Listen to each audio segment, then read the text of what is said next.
Welcome back, everyone, to this week's episode of Booking the Territory, the Unprofessional Wrestling Podcast, where today we are talking NWA Saturday Night on TBS from July 14th of 1990. We're coming off the Great American Bash pay-per-view, and this episode, Doc actually watched like 3 months ago. It wasn't 3 months ago, but this was the episode he watched when he was supposed to watch the June 30th episode, but that's neither here nor there. It is just Doc and I again. We are shuffling like casino dealers shuffling cards in Vegas and wherever else as we get these shows recorded so we can get them out on time. Lots of flipping and diving with our normal schedule. So Harper actually, he's at work at the moment. But Doc, let me bring you in. It's just you and I once again, which last week wasn't bad. You know, you get used to having Harper, but you know, I think we show we can do it with just you and I. What do you think? Well, most definitely. My job is a lot easier when Harper's here because it's a whole lot easier to set him up than it is to try to replicate the silliness that he brings to the table. So I have to kind of play a different role when he's not here and be the silly one and the straight guy, or you get mad. So it's a little bit more difficult, but man, this show, usually we come on here and talk about football, but we recorded our last show 2 days ago. So nothing's happened since the last time we recorded. So there's nothing to talk about there. I mean, in the shoot world, I mean, we may not even be alive when this thing comes out. I mean, don't say that. It ain't even Thanksgiving yet. You can't say that, dude. That's putting bad karma out into the universe. No, I mean, like the aliens might come down and pull a squash match on us. I don't know. Speak for yourself, dude. What are you talking about? No, I meant the aliens. Okay. You're the one that says it's any day now that they're going to come down and probe us in the butt. I mean, you know, it could happen. That's all I'm saying. It could happen. See, that's what I'm saying. It could happen. We made this show may never come out. That's what I'm saying. But if it is, we've all been blessed with another day here on the earth. Okay. Now, so it's before Thanksgiving. Hopefully everybody is 3-4 pounds heavier, and I'm sure the Cowboys took care of their business and all that. But we don't really know what's happening, and any current events talk would be just a guess, you could say.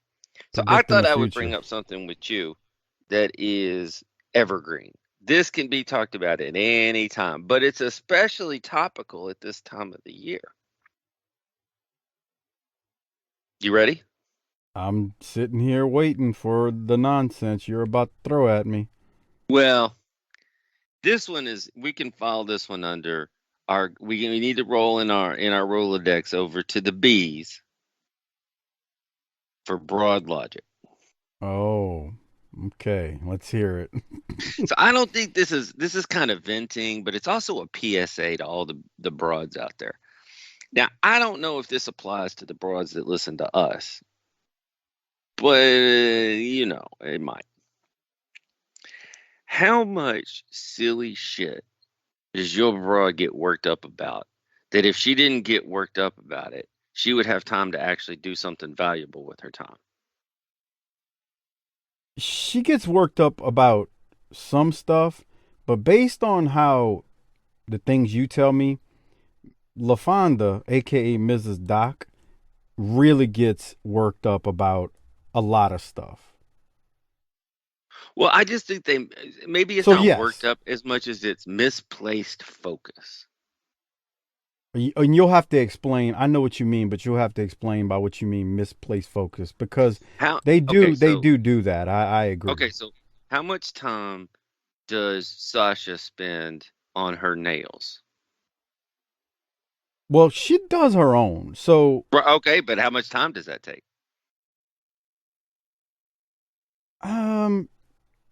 Honestly, I don't know if it takes time, but it's not like, here's the thing, man. I base it off of sometimes, like, I've known women in the past that go to nail salons and they can waste hours, it seems. Oh, so it's over here. And it ain't just Mrs. Doc. Her mom lives with us, and she's 70 years old, and she burned an hour in that place this morning. So I'm appreciative of the fact that she does her own and doesn't waste time and money. So when But you ask me that question, I'm like, well, I hear you, bro, but here's the I'll thing. keep working here. So Okay. first of all, mother-in-law's down there for an hour, 70 years old, ain't had a man in 40 years, but is worried about what her nails look like. I mean, what are we doing here? That's dirty. That's fucking dirty. Okay. Okay, so I'm gonna go to the next thing that might be um kind of a thing for your folks. How much Oh, time does Sasha spend on her hair? not as much as you think, because once again, she does it. Oh, and my mother-in-law and her kind of do it together. So she Together. got to the It's just a yeah, tag team. like my mother-in-law helped. Like my mother-in-law last night was putting braids in her hair. Oh, okay. So So again, now let me tell you, that takes time, but she was watching, something on television when the mother-in-law Housewives, I was get doing it. it. Housewives of Some Doodoo stupid County, I show. get it. Yeah, yeah.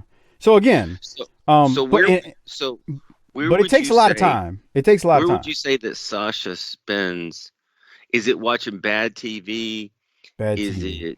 it trying to decorate your house? Where's the misplaced focus? Because there is one. Bad TV, and when it comes to holiday decorations, that could be Mm. a bit. See, I That could told you be this would one. be timely for this time of year because that's Uh that's huh. a that's a big one.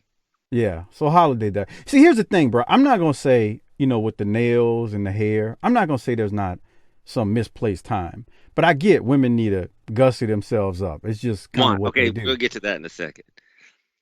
But then here's another misplaced focus: sticking their nose into your business. Well, I mean, that's what women do. I mean, what do I we gonna mean, get I that. don't want to spill the beans too much because we said we would keep this kayfabe.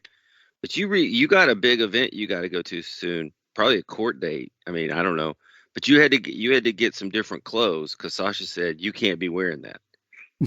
That's not quite true. No court date, but Oh, yeah, I had to and get some clothes. so my question is if we're all even, Steven, equal here, you should be able to comment on her wardrobe. Bruh, keep going. I know where this is going, so proceed. Unless you want me to jump in and cut a promo. Well, I think that you, as old as and decrepit as you are, have lived long enough to know how to put clothes on your body. Mm-hmm. And if you're like, hey, what do you think of this? That's a whole different story than her sucking her teeth and inserting herself. Mm-hmm. And that street don't run two ways. It's a one-way street that's got 5 lanes headed to you and none in return. Yeah. So what Doc is saying here is, you know, I was I had some dress slacks on a couple weeks back, and I'm trying them on. Or I'm not trying them on, but I'm putting them on. And she's got a problem with the way the dress slacks look and fit. And I'm like, So then me and Doc were having a conversation away from the wives. And I said, and we both were talking about how, yeah, they can critique what you might wear, but God forbid they put something on and you go, that what you wearing? Mm. Fucking hell is gonna freeze over and you're gonna be dead. Shooting that comment over to them was what we How said. about saying I don't really like it when you wear that? That's another one. Would get you shot and So what here destroyed. so here's where I think we can go from venting and complaining to some real positivity as we form a PSA for the broads out there. Stop spending your time doing stuff that your man don't care about. Your nails, the holiday decorations. Look, we got kids. I got kids. They're still into this Christmas thing, so that's cool. We decorate the house. That's fine. But who are you decorating for? Who are you trying to impress all the time? It ain't me. I already told you I don't care about these things. So here's how you can save a whole bunch of time, whole bunch of money, and really get over with your man.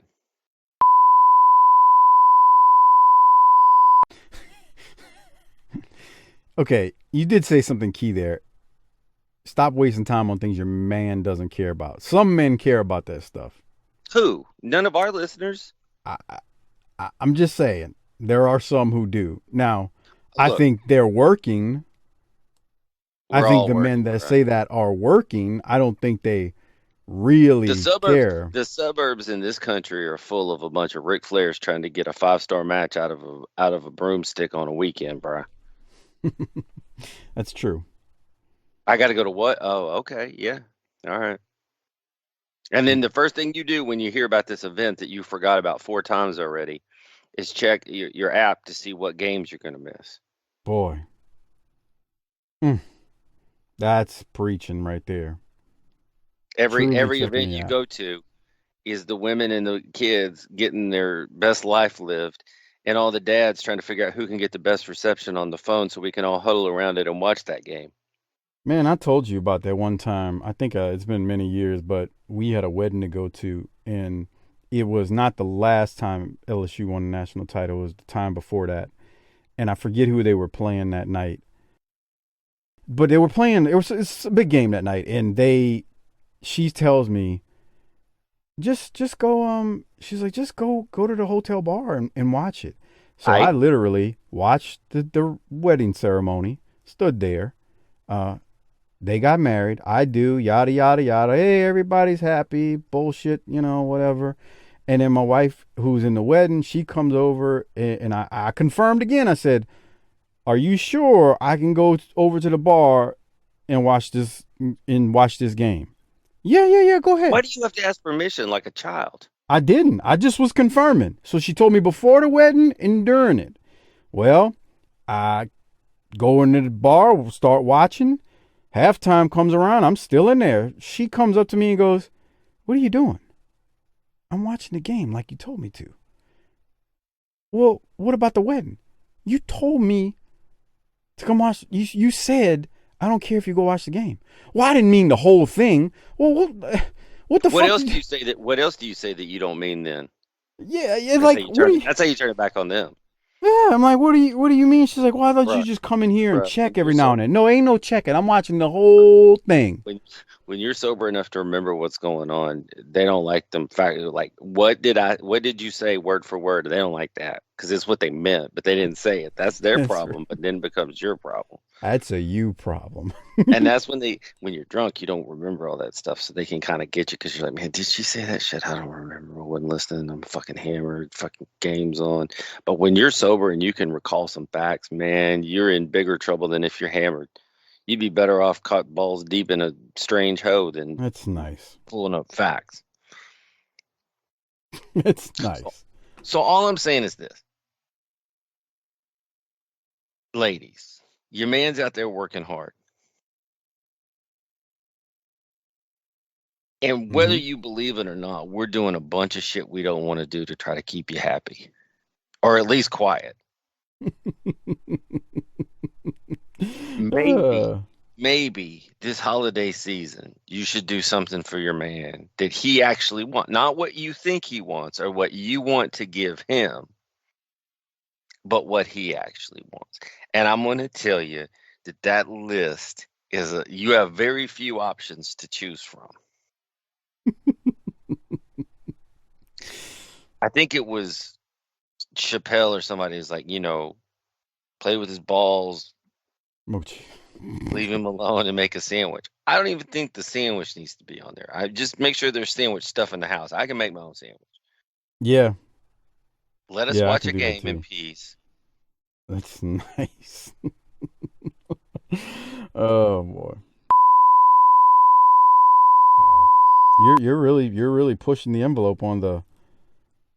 This is what happens when Harper's not here. Boy, yeah, you're pushing it today. Got to have something besides just the wrestling. I mean, just bell to bell ain't gonna cut it. I mean, we gotta put some sizzle to the steak. Yeah, that's true. Hey, we do have some big contributors to the show. Maybe you should shout them out. I'm gonna pull up this 5-star review we got. I was about to say, when you read that 5-star review, make sure you point out that it was left on November 21st. So we're way ahead. So if you leave one and if you've left one in the last couple of weeks, we didn't miss it. It just didn't get read because we didn't see it because we're so far in advance. But yeah, special shout out to our largest page contributors monthly, Disrespectfully Classy, Marky Blassie, Mike Childry, Joe Ice. Thank you for your generous support on Patreon each and every month. It is greatly appreciated. And I want to also mention, again, if you've signed up anytime between the Tuesday before Thanksgiving and a week and a half, 2 weeks after Thanksgiving, and you haven't gotten mentioned as a new patron, that's why. It's because we've recorded this so far in advance due to our schedules and things that are going on in our lives. But I did want to mention, I noticed someone signed up on our Podbean patron service, which is still active, but I want to say, Scotty Bama, thank you for signing up. However, you might want to make the move to Patreon at patreon.com/bookingtheterritory or tinyurl.com/patreonbtt. That's the current Patreon service. We've been there for about 3 years now. The old Podbean one is still active, and I do load the shows there. However, when you're on Patreon, you get the video versions that we do. So, and then when we've done live streams, those are, and we haven't done one in a while, but the live streams are on Patreon. So Scotty Bama, thank you for signing up. However, you might want to make the move to Patreon and you can get the video versions as well. And also, if you did want to sign up for the annual option, you get a month for free when you go that route. So again, that's tinyurl.com/patreonbtt. Thank you, Scotty, for signing up. But make the move, and if you're not a patron, become one at tinyurl.com/patreonbtt. It's the only place that you can listen to Doc and I break down the Great American Bash pay-per-view, which, by the way, Dr. Blassie said he was very much he enjoyed and was very much looking forward to it before he listened. He couldn't wait to hear us break it all down, and the whole dudes with attitude, stupidity angle. Which agree. I think he agreed what you said. It was too close to Douglas and what's his name's tag team. So anyway, yeah, become a patron. tinyurl.com/patreonbtt. You can get the Great American Bash, all of our Clash of the Champions reviews, all of our pay-per-view reviews. The world class shows are all there. The ECW shows, the NWA Power shows with the Little Fella, Half Pint, and Sparks. Now, Doc, I've got that out the way. Thank you if you're a patron out there, existing patrons, but I'll throw it to Doc. We do have a 5-star review that was just popped up on November 21st. So if you've sent one after that and it hasn't gotten read, that's why. It's because we're, again, very far in advance. What you got, Doc? I think this is a good one. Another, I don't say good one. It's a great one. Okay. Well, this comes to us from a person named Dead Socks. Yeah. That was weird, huh? I don't know who that is. I don't know. Adds class to my pod repertoire. I like that. Now, I ain't often into listening to commie sheet like shit. But these fellas make me full mast as I open my ear holes up to Ivan Koloff promos. Heck, sometimes I even imagine shaving the Russian bear's back. These gents bring the noise anthrax with Public Enemy style. Sometimes I get an 8-ball, a Lady of the Night, a little Tussin, and some dank IPAs, and boom, I throw on this bad boy and I'm kicking it with class, style, and panache. Highly reco. That's classy. It's beautiful. I mean, it got me to thinking when I saw it. I was like, man, this dude, I don't know who it is. And if you are a patron or a regular listener for years or a patron, I'm not sure. I don't know who Dead Socks is, but I appreciate it. But so if you had an 8-ball and a Lady of the Night and some Tussin and a whole bunch of IPAs, and you could only get rid of one and you had to do the others, which one would you get rid of? I mean, I ain't doing no 8-ball. I mean, so you're gonna get a hooker and Tussin and IPAs. Got it. I mean, you're okay. Hold on, you're making me make a choice between some sketchy things in there. So if you're gonna make me yes. If you're gonna make me make a choice, I'm gonna get rid of the 8-ball. I don't want a hooker. I can tell you that much. Well, so I'm sure somebody out there. I'm breaking the rules. I'm picking. I'm sure somebody in the listening audience would take that off your hands. No problem. Now, what got me to thinking about his review, he was talking about Ivan Koloff promos. It's been years since we've had some Great Uncle Ivan promos. So it got me thinking. I was like, I wonder if he's a new listener and went back and listened to some of the old stuff. because there's really no way to tell. Well, those early days, man, Uncle Ivan was a freaking great promo on those old shows with Uncle Ivan were tremendous. He was phenomenal. Now, he also mentioned Anthrax, and this is the time period in 1991 where they collaborated with Public Enemy and did some rap stuff. Anthrax was very, very groundbreaking in the area of mixing rap with rock and roll. Are you aware of that? Sure. Okay. This is also for all my Anthrax fans out there, right around the time when the lead singer Joey Belladonna is about to split, and they're going to bring in John Bush from Armored Saint to lead, and they're going to take a whole new direction in the band in '93.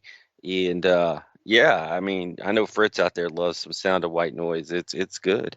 It's my favorite record of theirs too. Bro, you talking about? Me and Fritz should get together sometime and listen to some Anthrax. You talking about Anthrax is, to me, is like you may as well be speaking another language. Just for the record. 'Cause I just don't know. Okay, well, Does that help you? Open your ears and hold the microphone high, little fella. Little fella, stay out of my face and hold the microphone up high. 'Cause Stud gonna tell you. Yep. Nah, he's yeah, I don't, you got me with that one. Okay. Well, thanks for the 5-star reviews. They're coming in again, and that helps the algorithms do their thing, get us out there on the scene a little bit more, and get more patrons in the door, which means that's our business model. If you need that exposed for you, there it is. So since we don't have any ads to go to, do you have any other of your crazy flips and dives before we talk about some wrestling? No flips and dives, but I mean, we're like basically 2 weeks away from Christmas at this point when this thing comes out. If my calculation is correct. Not ready, Mike. It's coming, dude. It comes quicker the older you get. And I just sent you a text message. I want you to see this Sheiky baby meme. But anyway, so I do need to mention, because we are 2 weeks away, make sure you're using the BTT Amazon Associates link, tinyurl.com/BTT Amazon. I get your order in now. Supply chains are nice and messed up. I thought Doc was overselling it for a long time, but man, I had to go get something today, and boy, it was a pain. So anyway, tinyurl.com/BTT Amazon. Great way to support the show. If you can't be a patron because, you don't have extra ends, but you're buying things off of Amazon anyway, use the link, tinyurl.com/BTT Amazon. Do like Sheiky Baby told you on Twitter when I posted it like a couple of weeks ago, and on Facebook when I posted it there. Definitely would appreciate it. And give the link to the wives, girlfriends, side pieces. I mean, these women, they get on Amazon all day, all night, and they're buying stuff. Make sure they're using the link. We'd appreciate it. If they're bored, that's where they go. They have no like self-control with it. We've talked about this. There's no purchase I ever make that I'm not like, do I really need this? There's that gag reflex at the checkout.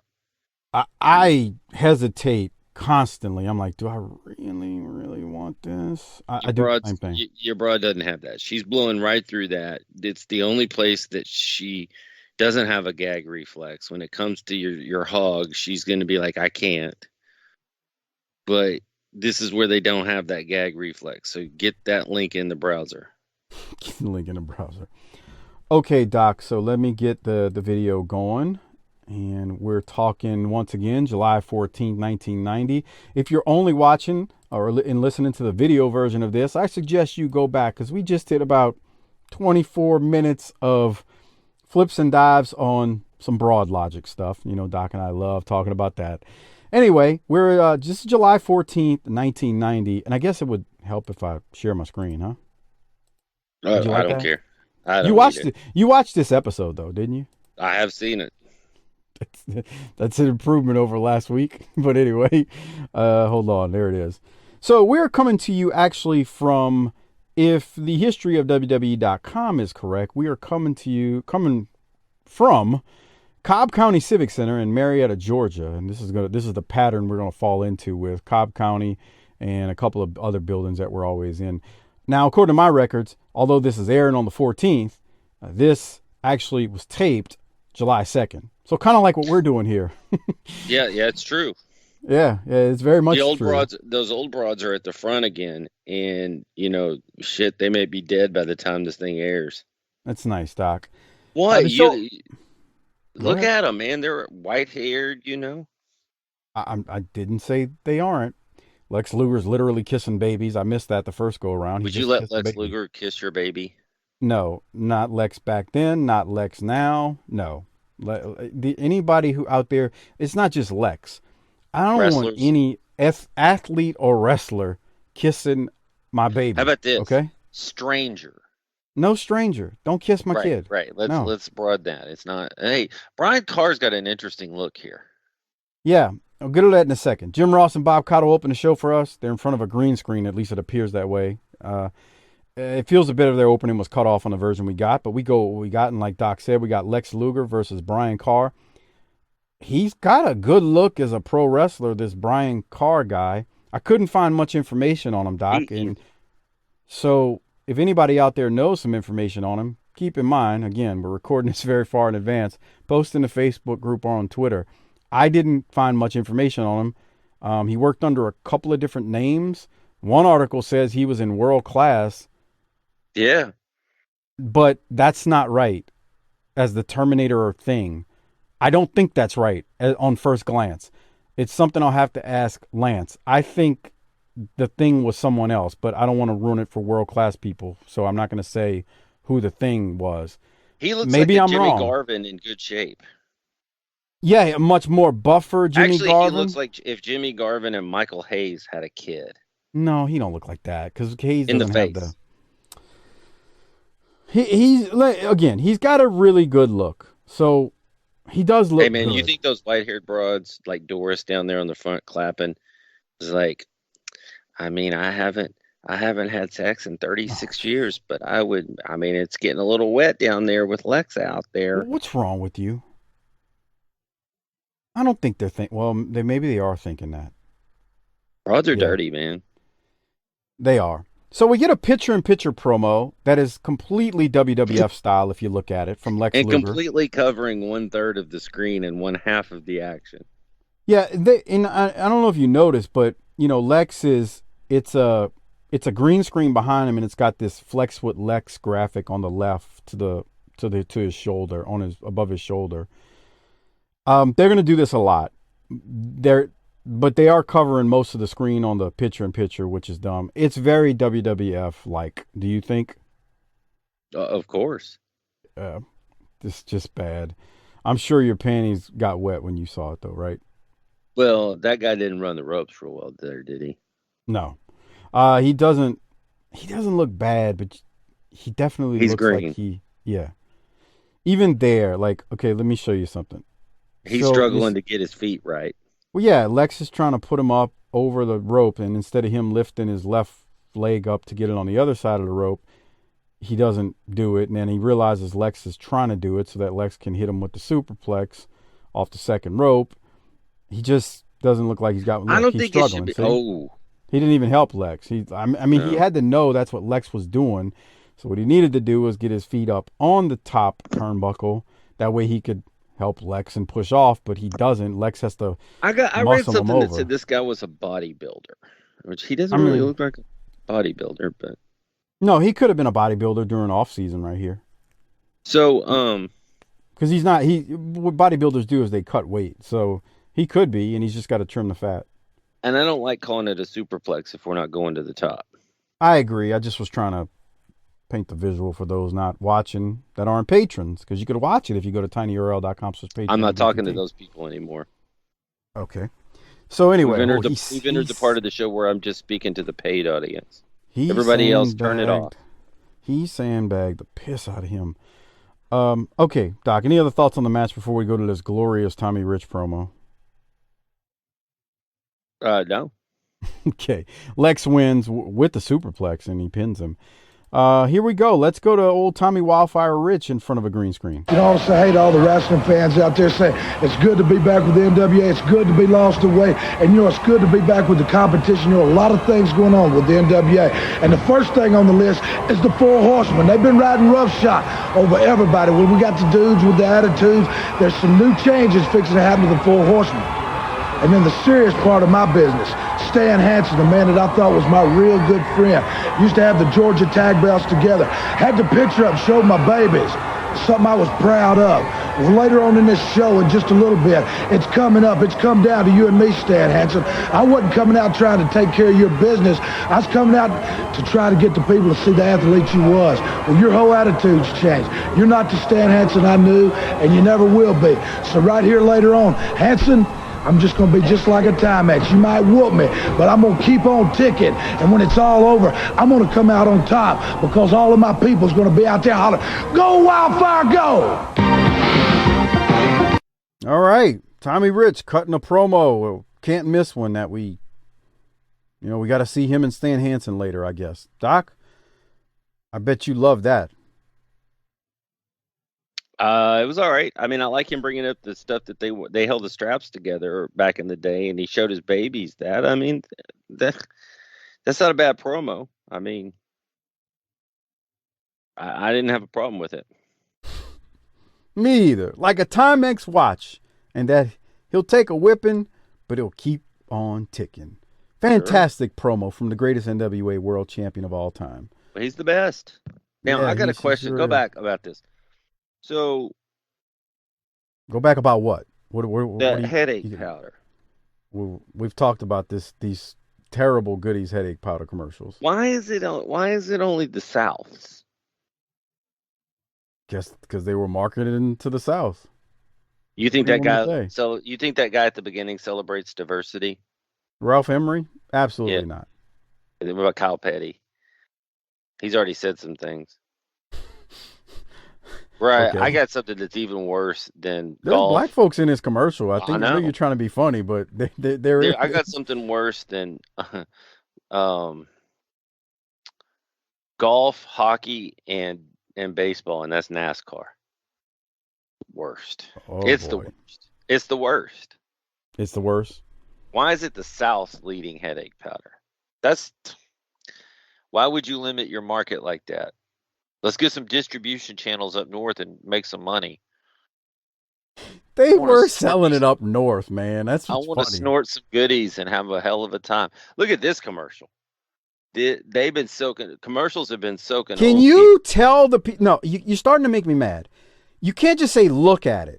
Just at least say what kind of commercial it is. Now, if they want to see it, I'm only speaking to the patrons, and the patrons are watching. He's talking about the Association of Retired Americans. It claims to be a nonprofit organization, and they're milking the marks out of money. This is no different than Dynamite and Namath out there telling you to sign up for the benefits you deserve. How does that work? What is that business model? There's just a company that's sitting on a pile of pyramid of cash, and when you call, they just shovel it in a bag and send it to you. Old people are stupid. Well, I worked all my life. I deserve it. Get the fuck out of here. There's a lot of young people who are dumb, too. What are you talking about? Well, there's a lot of people our age. We can get to them later. I'm talking about these old folks. You got to watch your parents, man. You go over visit them, and they're like, well, we signed up for a reverse mortgage with a balloon payment like the day we were dead. Happy inheritance. Thanks. All right. So Jim Ross, after all those commercials, throws to a Wrestling Wrap-Up magazine segment. This is going to be a thing over the next, for a while, as my memory recalls. And basically, he's going to show they'll replay the introductions of Vader and Elegante from the Great American Bash pay-per-view. If you want to see that or hear Doc and I discuss it, become a patron. tinyurl.com/PatreonBTT.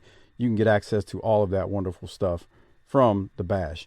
And on that note, Doc, did you have any thoughts from the replay of that information? What word did you say? What do you mean, what word? Replay. Did you say replay? Yeah. Nah. All right. Well, we then got to go to a promo. This is Sting. Post-match, after the Great American Bash pay-per-view in his match with Ric Flair. I know Doc couldn't wait to hear this one, too. Let's hear what Sting's got to say after his big victory. Sting, the champion, the NWA World Heavyweight Champion. It has to be a dream come true. You know it is, especially when you're going up against somebody like Ric Flair, the Nature Boy. I think, really, honestly, I said it before, but he is the greatest world champion of all time. Big shoes to fill. I'm going to do the best thing, best job I can do. Everybody's There's a lot of right folks now. in a party mood. Yeah, I can feel it coming any second, too. You know what I'm talking about? Get ready, Chef. Get ready for what, man? These guys got me paranoid in here. I don't even know what to say. Except for thank you very much. Oh, man.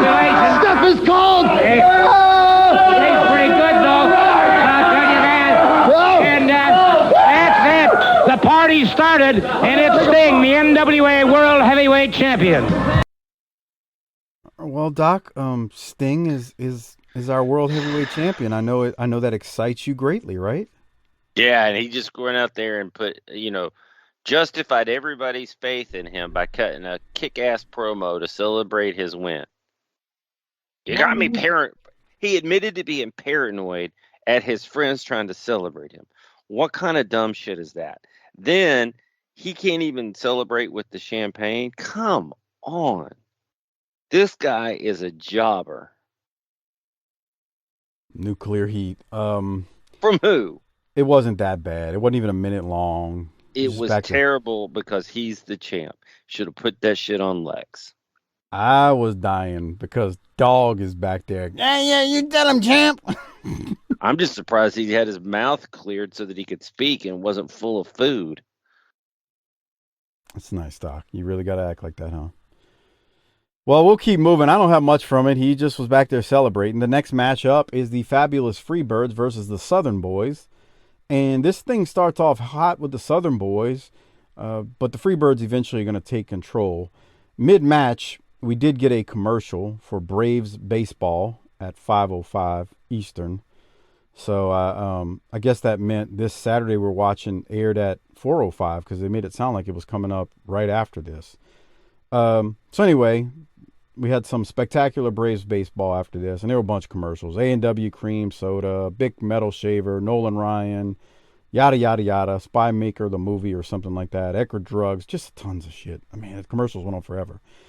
Anyway, I'll throw it to you, Doc. I do have some stuff. I got a timestamp from this thing. But what do you have from these two teams who we're going to see, I believe, a lot at this point? They're going to be paired together for quite a while. If not having watched this stuff, but looked at it, kind of read ahead, they're going to be paired together a bit. I wish that they'd have stayed with the Midnights after that Great American Bash match, but whatevs. Yeah, that was phenomenal. Again, tinyurl.com/Patron BTT. You can watch it and listen to Doc and I break it down. We laugh at the clowns that the Freebirds have become, but they're not going to have terrible matches. They might be slow at times, but they're not going to have terrible matches. And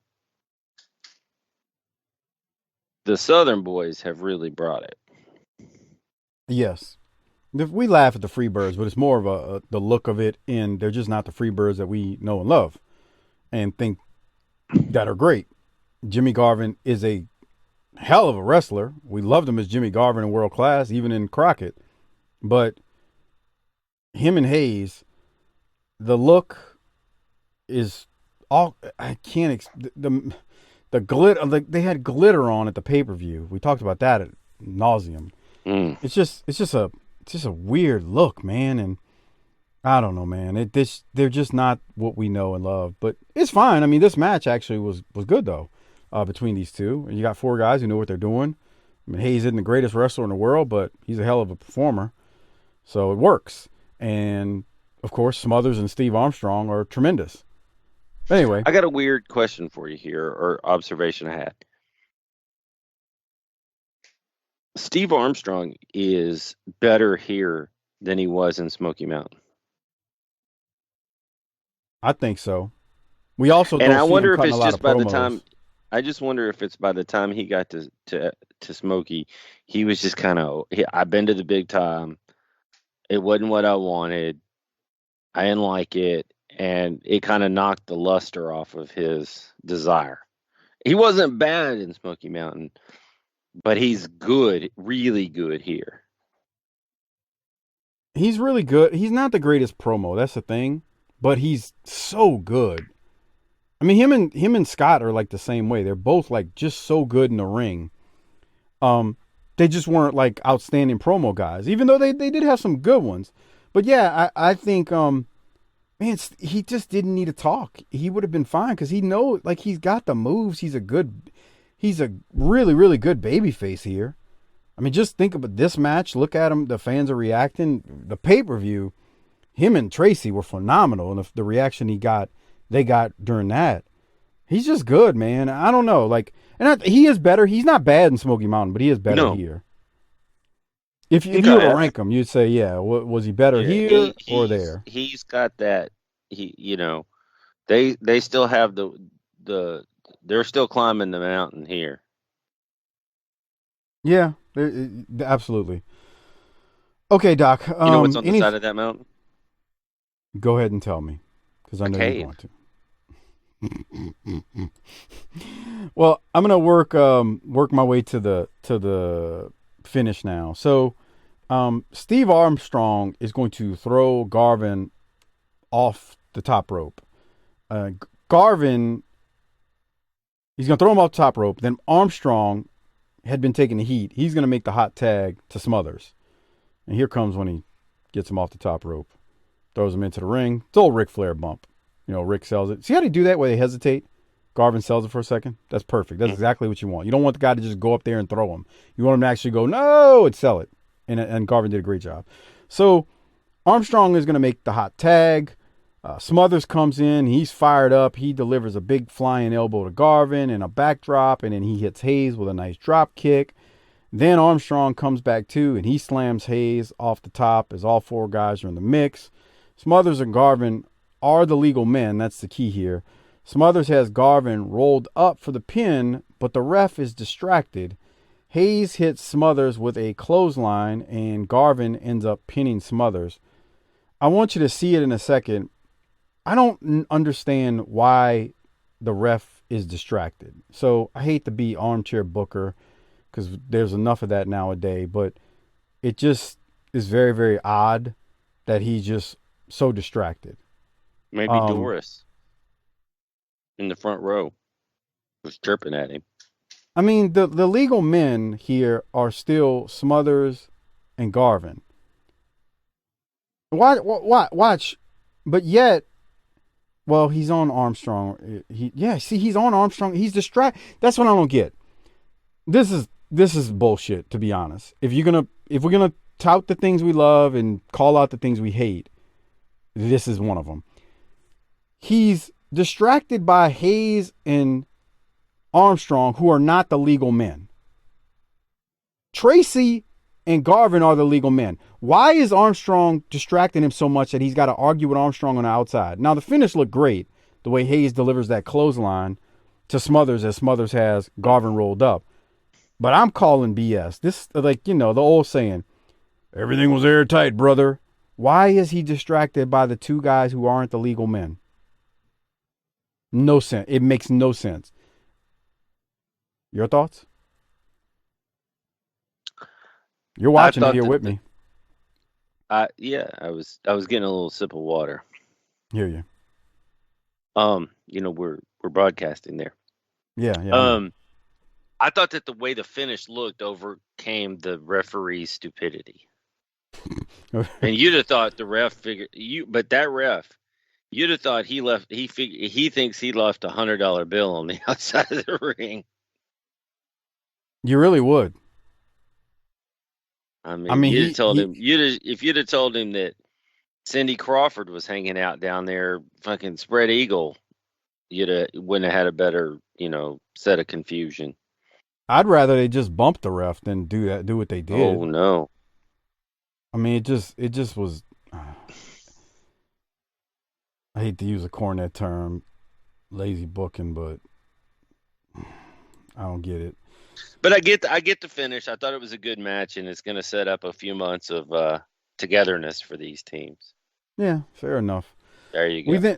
We then go to. I got a question for you here. So I'll set it up for you. We're going to Sid Vicious. Standing next to him is Arn Anderson cutting a promo. I want to ask you, as we start to wipe into this scene, is Arn Anderson's wearing a Four Horsemen T-shirt, so he's not dressed like he's being forced to go to a social function that he didn't want to go to. This is I'm gonna run down to the grocery store and get me another Six or a Miller Lite. But is that shirt tucked in, you think? Probably. Yeah, I don't think there's any question that T-shirt is tucked in. I'm gonna go with yes. I think it's tucked in. How often do you tuck in your T-shirts? T-shirts? Never.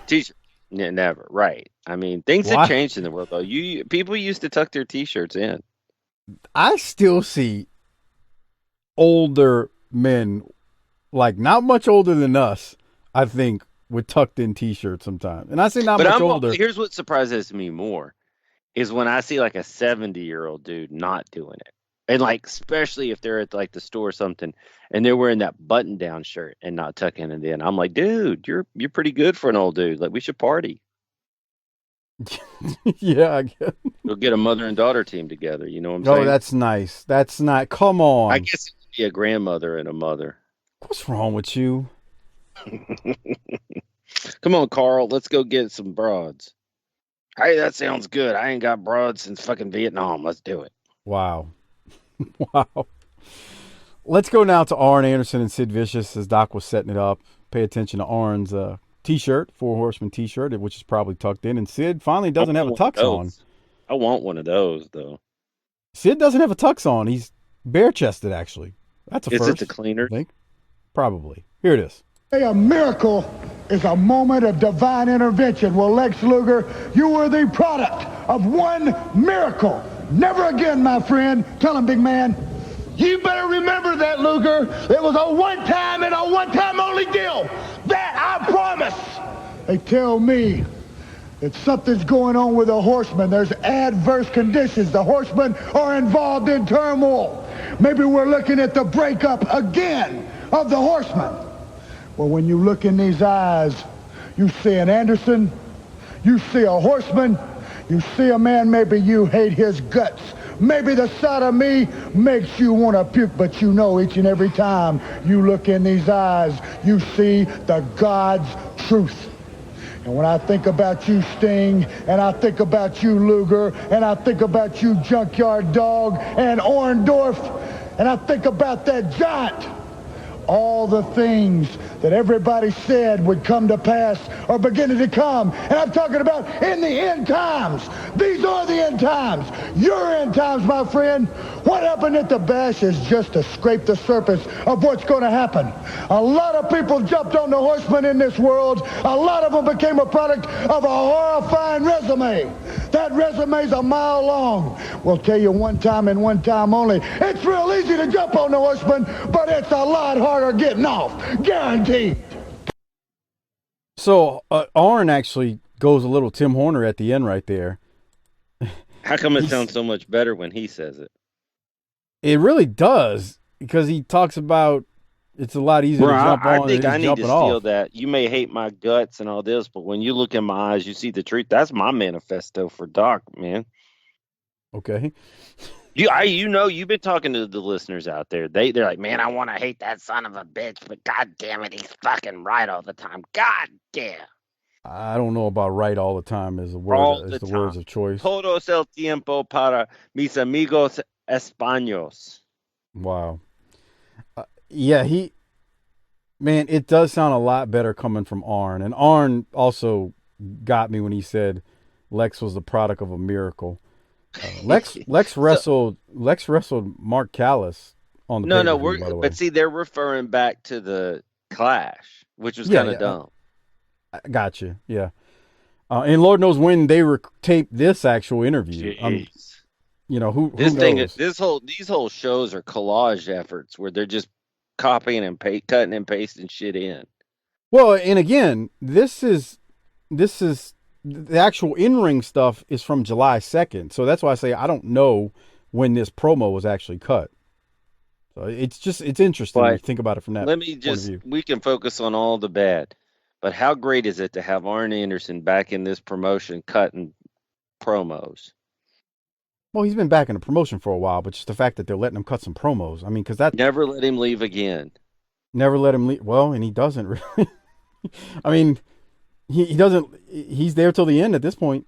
So, but you're making a critical mistake when you do not let Arn Anderson cut promos weekly on TV, and they don't all have to be 2.5, 3 minute promos. You can just have a minute. I mean, I don't get why they don't understand that. You know, he doesn't need to create a sermon every single week, and that's what I never understood about how they just didn't have him cutting promos for. Was Arachnophobia on your top 5 all-time movies? No, and what we're doing now is, but Arn Anderson is, you got to have him cut promos.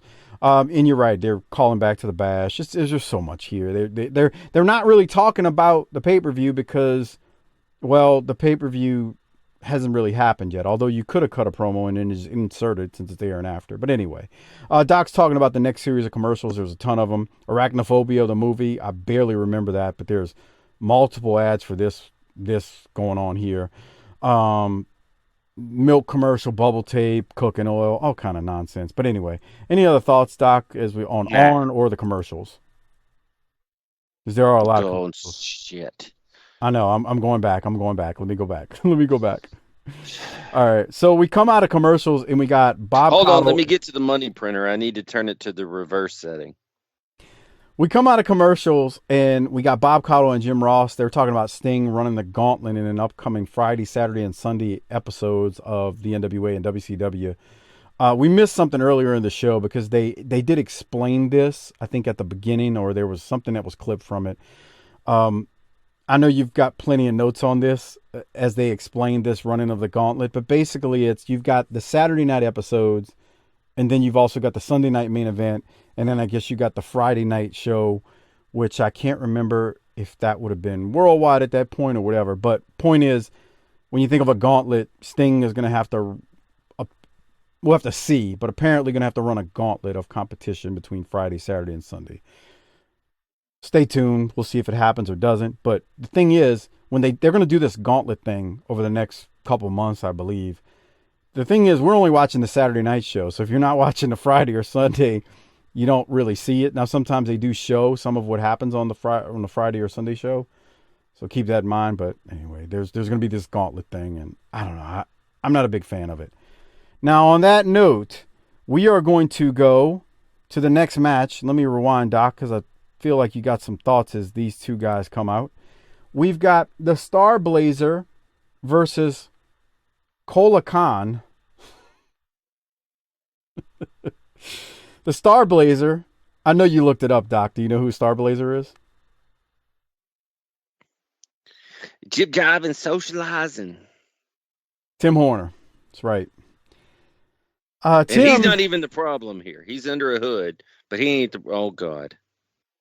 Tim is being escorted to the ring, or led to the ring, or he's actually behind Tim. Seconded. That's the words I'm looking for. By Norman the Lunatic, but he's not Norman the Lunatic. He is Trucker Norman. Now, here's what they tell us on commentary. Norman's dad passed away, and his dad was a truck driver. He passed away recently. And his dad was a truck driver. I'm gonna come back to this guy in a second. Hold on. Let me rewind it because I know you want to say something about Cola Khan's appearance. Norman's dad was a truck driver, and now Norman has on overalls, trying to look like a truck driver in the trucker hat.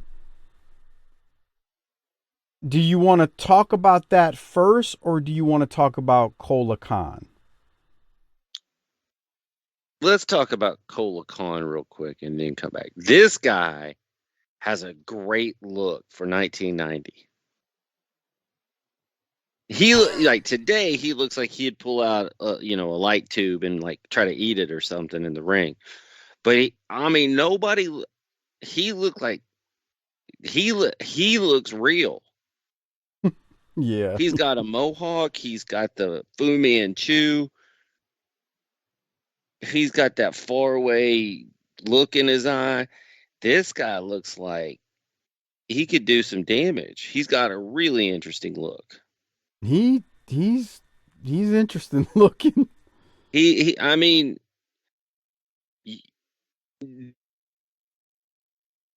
I got one complaint. Did I lose you? Somebody had to walk into his room. I got one complaint about this. Did somebody walk into the room? That he's from Mongolia when he's obviously from Mississippi?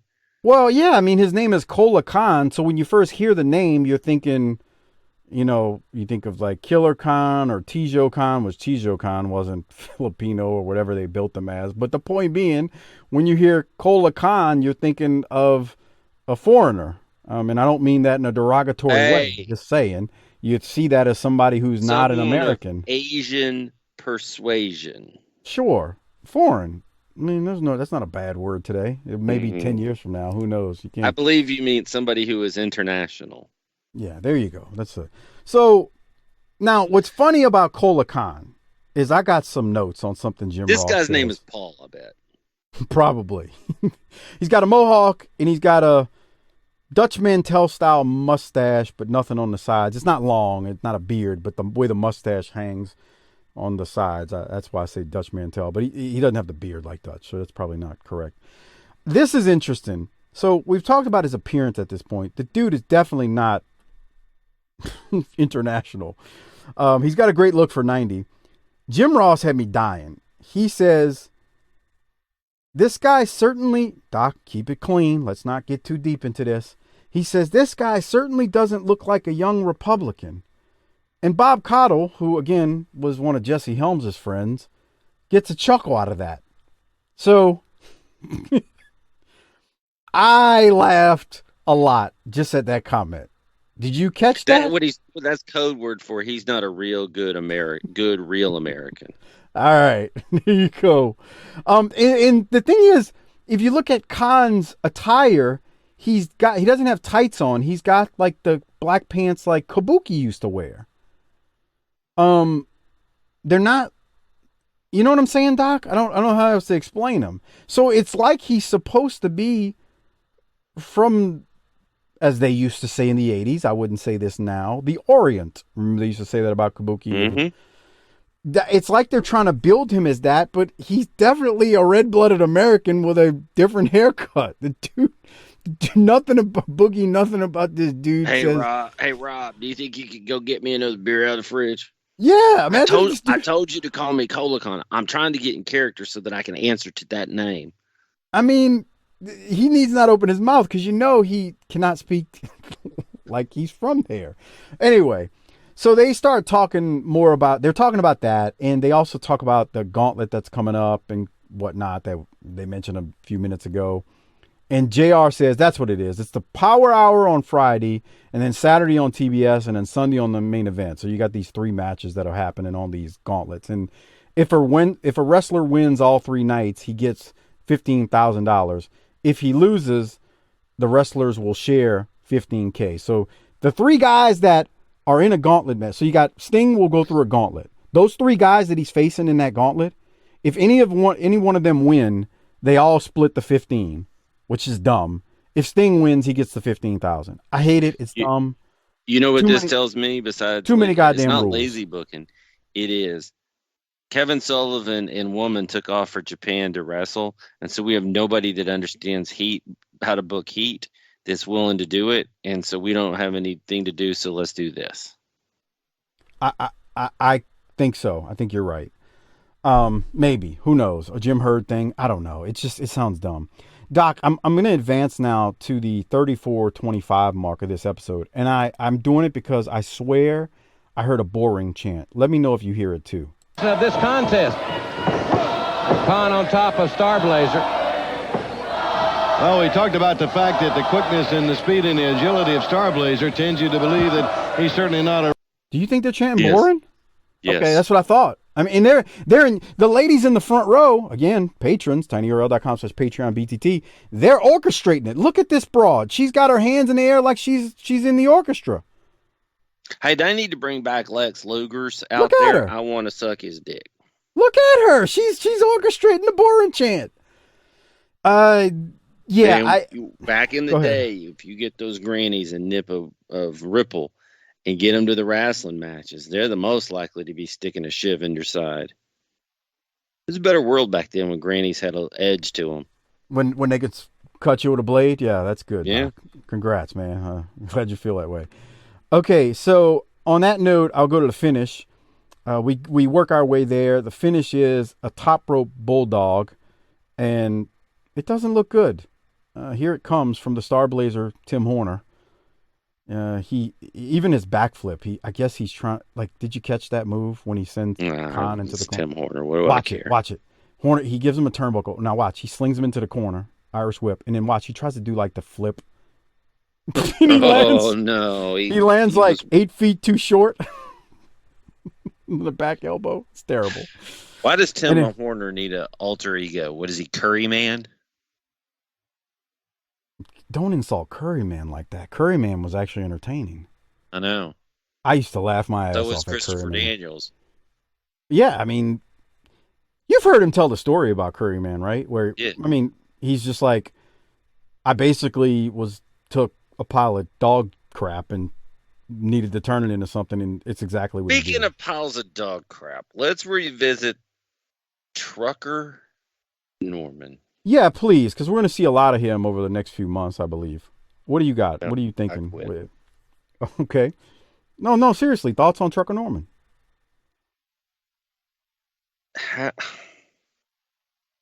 How does... I need somebody to explain to me how a criminally insane man gets behind the wheel of an 18-wheeler within 9 months. Well, because his father passed away and it changed his life. That's not enough for me. I don't feel safe on the roads with the criminally... Well, I mean, if they'd have made this a real character, he'd have had half his mouth full of methamphetamine pills and the other half full of tobacco and just be doing that scene. That's not going to work for you, brother, right? That excuse? It's not enough. Hey, I'm waiting for the day in 10 years where we don't even have truckers anymore. These trucks are going to drive themselves. Then the supply chains are fixed, pal. Well, the trucks will eventually drive themselves, or the drones are going to drop stuff off. But for the time being, the trucker, that's not going anywhere. Is that the autonomous driving? That's what I need to share the road with, is some jackass that barely struggled with a GED that cuts me off in the fast lane every time. That shit, you want to talk about nuclear heat. You are an asshole. Let me tell you that right now. Just listening to what you just said, you're an asshole. If that makes me an asshole, then I'm an asshole. You ain't going to get over on me on that. Because if I'm doing 80 in the fast lane and you want to do 57 instead of 56 and you try to pass the trucker you're behind and I got to slow down to 60, bro, I hope I could drive you. I wish I could drive you off the road. You're the typical jackass. And see the flames and see the explosion in flames in my rearview mirror. And I'm going to tell you this. There's a whole bunch of people out there listening to me. You're like, man, that's a dickheaded move, but he's right. Man, nothing kills your time and your speed and your pace more than an 18-wheeler getting in your lane for no good damn reason. You're the guy out there. We got a lot of truckers that listen to us. I know that for a fact. You're the asshole out there who complains about when stores don't have things or they're not stocked up, and you're the main dude. You're the type of dude that does that, while at the same time can't respect the fact that it's not easy to navigate those things. And I know quite a few truckers. I know quite a few of them. I'm not talking to those truckers. Our listeners are staying in the right lane, listening to BTT on the road, and getting all of our goods to where they need to go. I'm talking about other truckers. Why do you have to be a jerk? No, you're the asshole who cuts the truckers off. Oh, I do not. I do not. Okay, I'm glad you clarified that, because you really were starting to be a heel off. Right there. It's when they're going up a hill and they think, oh, I can get around this guy trucker in front of me. And now I got to come down 17 miles an hour off of my pace. And then they struggle getting up the hill because that just kills your day. 17.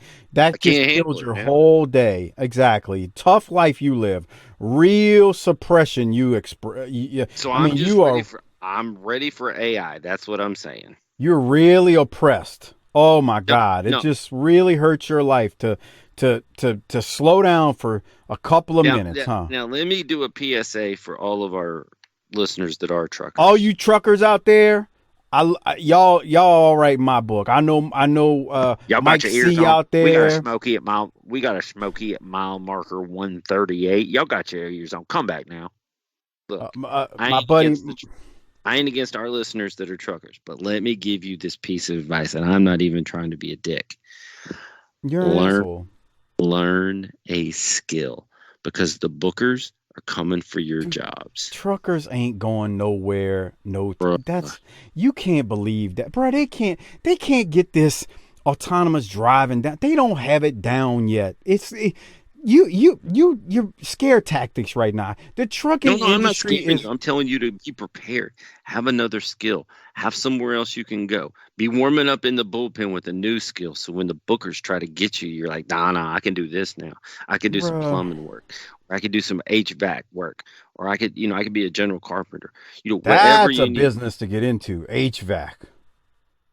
In Texas, it is. Whoo, them some bitches make some money. Right. They get paid. I'm just telling you, the bookers are coming for your jobs at some point, and I just want you to be able to make some of that cheddar, All right, now that you done pissed off all of the BTT listeners I and don't patrons understand that are how truckers. I said that they're not the ones I'm mad at, and I gave them some valuable life advice. I'm not sure how this is a problem for anybody. Mike C, Keith Dewey, thank you for all you do. I know you're truckers, and we appreciate all your work. Doc's an idiot. Listen to him. I bet our listeners have the girls on the mud flaps are extra thick, right? Yeah, maybe so. Well, if Harper, they got some big broads on the mud flaps. If Harper was a trucker, he'd have the big ones on the mud flaps. He just have one big mud flap that went across the whole back of the truck too. I bet you old Mullet of Morton's got mud flaps on his forklift that he drives around, and I bet you that's got some big ones on it. Woof. Hey, anyway, let me tell you this, Mullet. If you think they can figure out how to automate driving an 18-wheeler, that forklift ain't gonna do you no good either. Get you some other skills. On that note, there's nothing bookers love more than getting rid of low-paid jobs. Do you want to be here all day? Because you're going on and on about truckers, and you already pissed them off. You can't clean it up any more than you're trying to do. I ain't trying to clean nothing up. Yeah, you are. This is a worse gimmick than criminally insane. It makes that transition makes no sense. Yellow is not a strong enough color flag to throw on this. A bucket of piss would work. This is just terrible. Norman being a trucker, he's referring to, not Star Blazer, who's still on your screen if you're a patron. Right. It's dumb. It makes no sense. I don't care. I mean, I care that the man's father passed away, but I think Norman the Lunatic was just on television just not that long ago. So he went from being crazy, insane asylum Norman to funny Norman, comedy Norman, Ninja Turtle Norman to now trucker Norman. Stupid. Just stupid. I don't get it. I get that the man's father passed away, but this is just dumb. On that note, we're going to go to Stan Hansen now after Star Blazer defeats Cola Khan. Let's hear what Stan's got to say after Tommy Rich cut a promo on him earlier. The countdown's on, Tommy Rich. You got your wife and your kids out there gonna drag you out of the ring? Well, I hope so, because somebody's gonna have to drag you out. Yesterday I was telling you, you shouldn't be sticking your nose in. The past is dead and gone. Today is today. And then in just a little while, you're gonna have to pay the dues that you started. I'm gonna bring the bell, Tommy Rich. You can bring your kids, you can call on all your fans, it don't matter, because I don't have no fans, and I don't want them. But when I step into that ring in just a little while, I'm going to show you what's been keeping Stan Hansen going for a long time, when all the people around the United States kicking me out. Well, they got me down, but they didn't keep me down. And I'm back, and I'm bringing this bell, and I'm going to start with you, Tommy Rich. You know why? Because I want to burn the past. I want everybody to forget that past. The new Stan Hansen's here, and I've got this bell, and I'm bringing it in just a little while. You better head on out of town. I mean, meat and potatoes, but it's fine. It's quick. It's not a long one. And he's going to bring his bell, and he means business. Any thoughts, Doc? Meat and potatoes, man. He's going to put it to him. Put it to him, yeah. Anything else before we keep going? No, I mean, I think this is... Stan Hansen's needed something. I'm not sure Tommy Rich is it, but it'll work for today. How about that? I think it's quick what they do with it, but I don't Yeah, I don't think so too. So we then get a series of commercials again, and in one of the commercials at the very end, I'm not going to play it, but it's the Goodwill Games. They've been promoting it for months. It's finally starting on July 20th. So next week. Yeah, can't wait. The Goodwill Games. And then we go to one of the most horrendous promos we will ever hear on this show, and that includes our Tim Horner promos and whatnot. Let's go to Thunderbolt Patterson now. Welcome back, ladies and gentlemen, to World Championship Wrestling. The Six Malt Liquor Great American Bash in the Omni tomorrow night, and Thunderbolt Patterson will be there. Here's what he had to say. This Sunday, World Championship Wrestling gave me the opportunity again to keep my eyeballs on Yoli. You have ruined folks' lives. Not talking about how you dealt with mine in the past, but in the recently, you have been getting on everybody's case. So this Sunday, if you move, I am going, if you move, this Sunday, it's time that, ooh, I'm so full, I'm full up to here. Same old. But they say it's gonna be a change. There will be a change. History has already been made. Call somebody, tell somebody, only if you move. Just move. What the hell was that? Drugs. No. No? No. I wouldn't insult him like that. What was that? Terrible. And here's the thing. He cut a terrible promo when he started, and now he keeps cutting versions of that same terrible promo. I'm still waiting to find out what happens if Ole moves. Bruh, Thunderbolt Patterson here is a ironclad case for maybe we do need to script some of these guys. No. Maybe you just don't need to put him on camera and have him cut a promo. Maybe you never bring him in. Maybe you bring him in, but you have him do something behind the scenes. Thunderbolt for real. I mean, they've got El Gigante as the neutralizer for Ole. Why do you need Thunderbolt Patterson? I think Ole was trying to he was trying to recapture something from yesteryear. 10 years prior. Yeah, and he's trying to he's figuring, well, we got these old guys, they can still maybe do it, and I think there's something, not maybe still do it, but he's like, the fans remember them, they'll appreciate the old aspect of it, but it absolutely is horrendous. What did we say? He's 49 years old at this point, Doc? I don't remember. I'm going to look it up. He was born in 1941. So yeah. I mean, the man should not be in front of the camera at this point. I got nothing but love and respect for Thunderbolt Patterson. He, for his time, was good. He wrestled for a long time. I looked it up just now. He got his start in '64, according to the internet. You never know if it's right. In Florida, Georgia, and the Carolinas. So he's been around for a long time. The people know who he is. He should not be cutting a promo on Saturday night on primetime television on TBS in the freaking 90s. Again, I'm still waiting on to hear him say, if you move. Like, okay, Ole, if he moves, what happens? He stops mid-thought and then says something else and changes direction, and then you're still waiting, and then he comes back to if you move, and he never says what's happening. It's I've gone on too long about it. It makes no sense. Any other thoughts before we go to Tommy Rich and Stan Hansen? It's bad, and it's not. It's just not good. It's not good. And what are we doing? I can't even laugh. It's that bad. It's like Tim Horner's promos, as I always say, were bad, so we laughed. Look, bruh. Okay, so we just went to Stan Hansen and Tommy Rich. I'm gonna rewind it for you, Doc. Look at when Tommy Rich flips Hansen over his back right here. Look at the old ladies. You could tell them old bras know and love Tommy Rich from back in the day. When he backflips him right there, look in the front row. They're clapping. Their hero just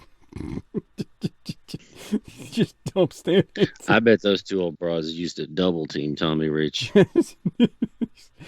So again, it's Stan Hansen versus Tommy Rich. During the match, Jim Ross claims Rich weighed 248 pounds when he first came to the NWA, but now he's only 218.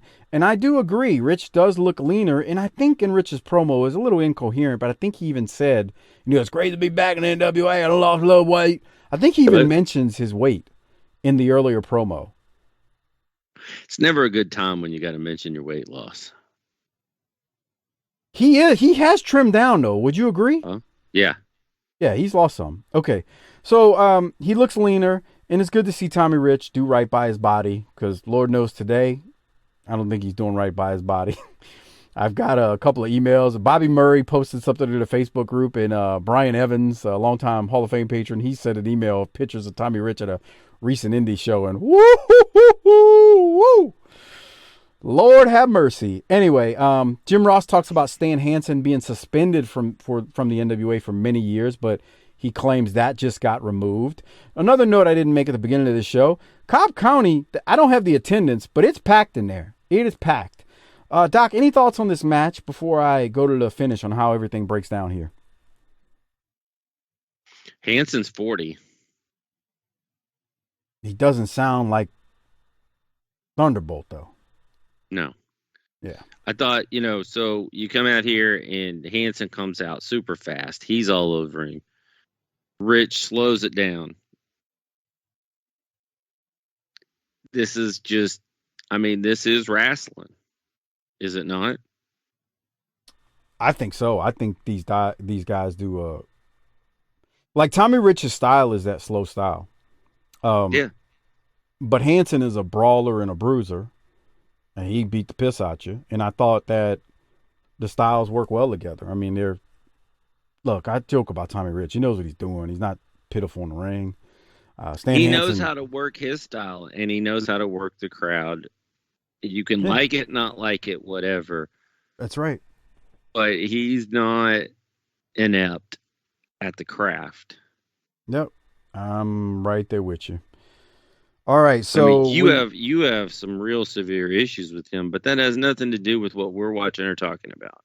No, I got nothing against Tommy Rich. Oh, okay, that's right. Y'all are buddies, all right? Yeah. So here's the finish. Hansen, Tommy Rich is kind of teeing off on Hansen, and he's just laying in the punches, and Hansen is just going to toss Rich over the top rope to the floor.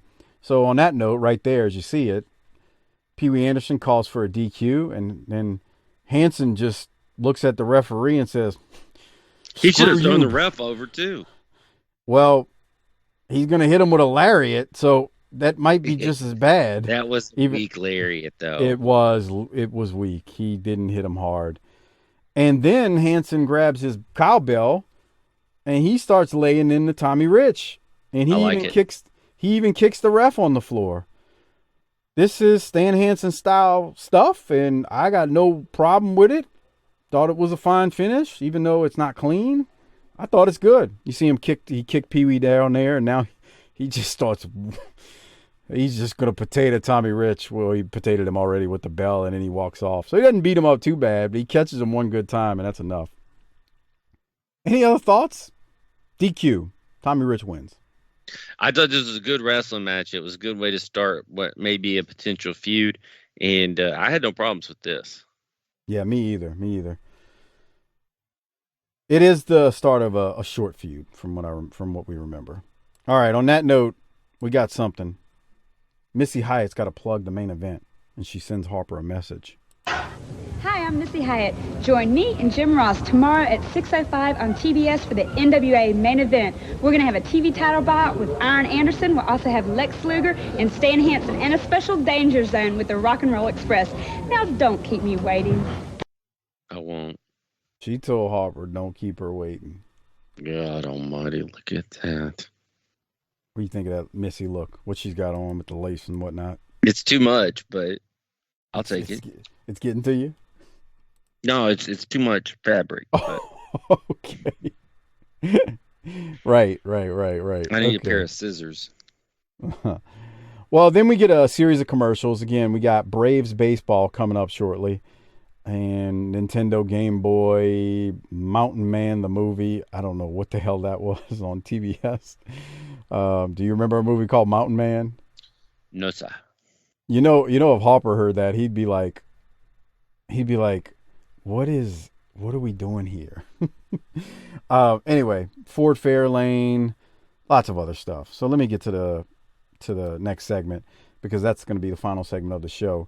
We go to, after the series of commercials, we're going to go now to a promo, and it's Jim Ross, and he's sitting here with Nick Patrick, and Nick Patrick is going to deliver a message regarding what happened with Stan Hansen. Here that is. Here, ladies and gentlemen, with senior referee Nick Patrick. And Nick, you can't let this thing go on with Stan Hansen. Well, I realize a lot of things happen between wrestlers, but whenever a wrestler touches a referee, then he's gone too far. And as of right now, Stan Hansen is suspended for 30 days and fined $5,000. Well, I know that you've got to put some meat in these rules, and he's going to be suspended for 30 days. He's got to learn to respect the officials. What do you mean suspended? Nobody's suspended. What are you talking about, boy? 30 days suspension and a $5,000 fine. $5,000. If you put your hands on me, we'll double the fine and make the suspension for a year. Nobody suspends me. Nobody. Let me tell you something. Nobody suspends me. I'm gonna do it. You tell me. Tell me the reason. Give me a reason.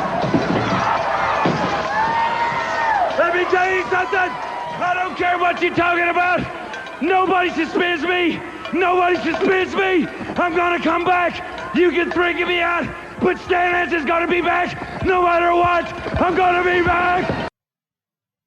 So I was kind of scared for JR for a second, because he looked like he was actually scared for a minute there. He looked like, man, this guy is out of control. What did you think about Stan Hansen, one, getting suspended, and Nick Patrick and JR's reaction to it?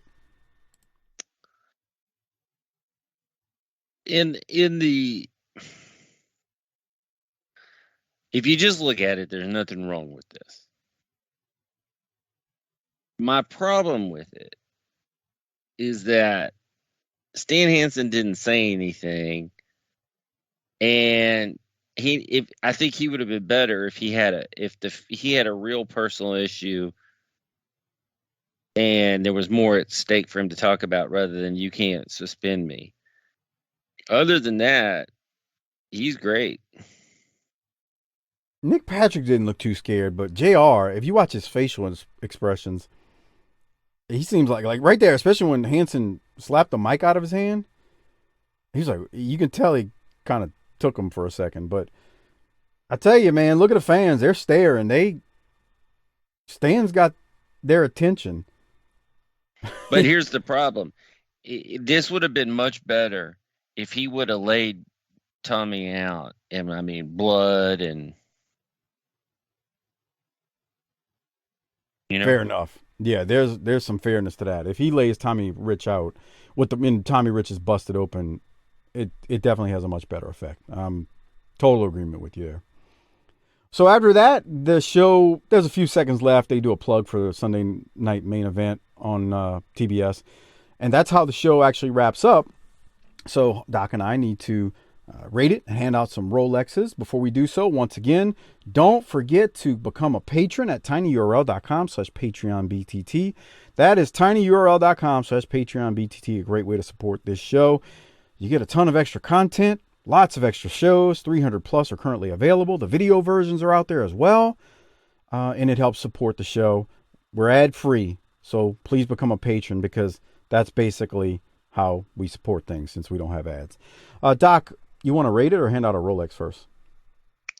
You tell me what we're doing. It's the holiday season. You know what? I'll hand out my Rolex. Arn Anderson. Let's make it easy. I thought long and hard. You gave it to Cola Khan, didn't you? What's wrong with you? No, go ahead. Go ahead. You know, I really thought about Stan Hansen here. All right. But Arn was just too good. Yeah, Arn's too good. He took a Tim Horner line and made it good. That's doing something. Not everybody can take a Tim Horner line and make it good. Arn can. So I'm in total agreement. I totally agree with you. Totally.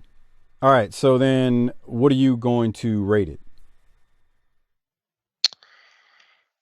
This had some interesting jobbers to look at. This had some decent matches, good promos. 57 minutes. 57 minutes.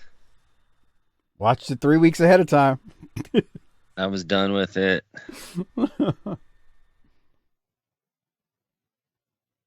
I'm going to say A-.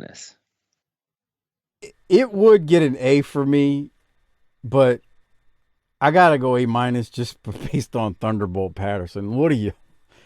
What the hell are y'all doing? Ugh. So I'll go A-. Look, 57 minutes. A-. I'm going to go with the same thing.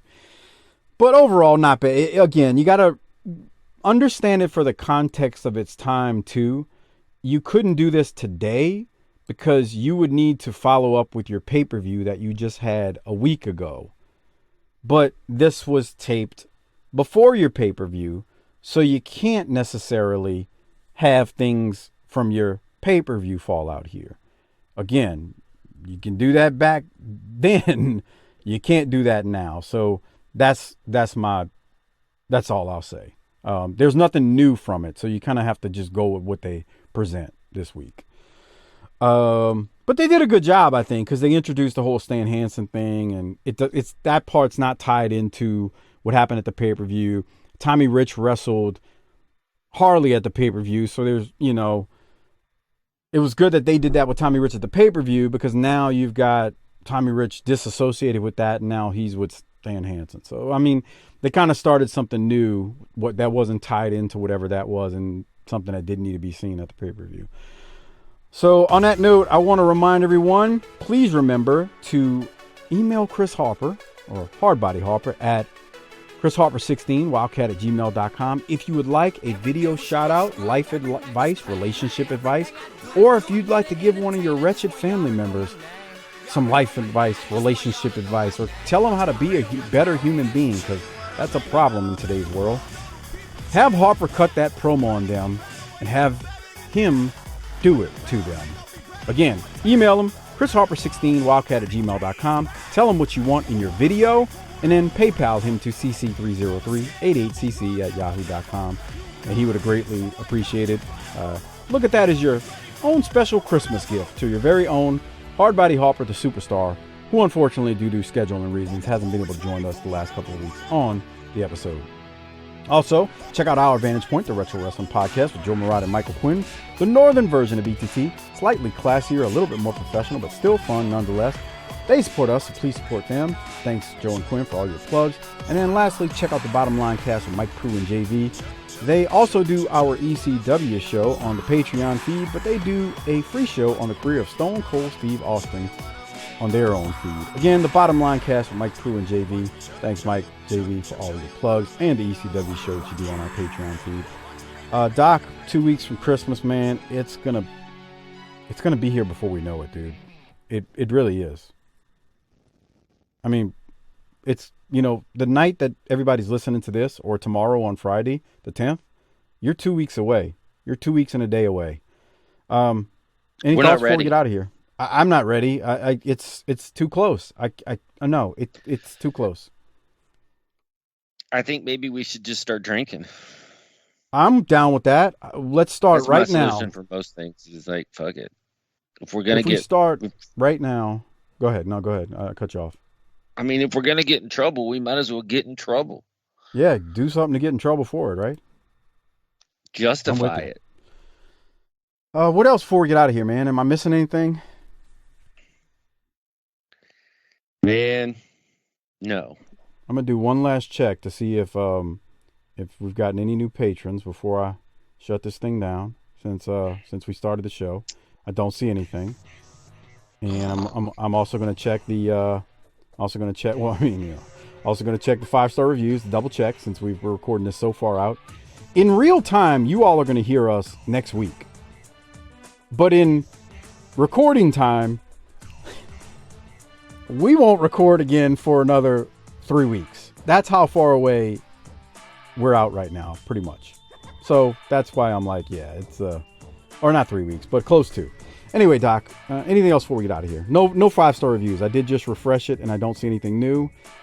So on that note, you know, if you send something in before Thanksgiving, we'll get to it after Thanksgiving, somewhere in that time, space-time continuum. You got anything else, or you want to hit the tagline? Book it, bitch.